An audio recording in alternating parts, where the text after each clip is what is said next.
వాట్సాప్లో మిత్రుడు పంపిన సందేశం. ఇన్కమ్ ట్యాక్స్ డిపార్ట్మెంట్లో ఓ సీనియర్ అధికారి అభిప్రాయం.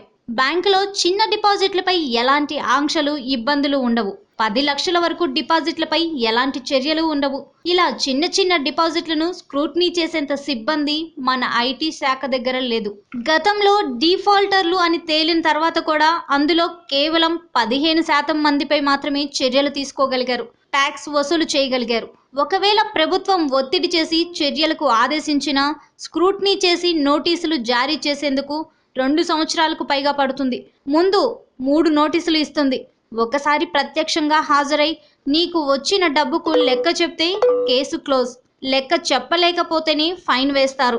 అది మళ్ళీ కోర్టులో ఛాలెంజ్ చేసుకోవచ్చు.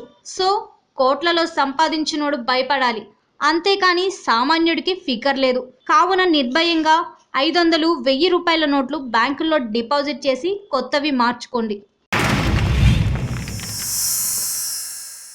Like and subscribe Eagle Media Works.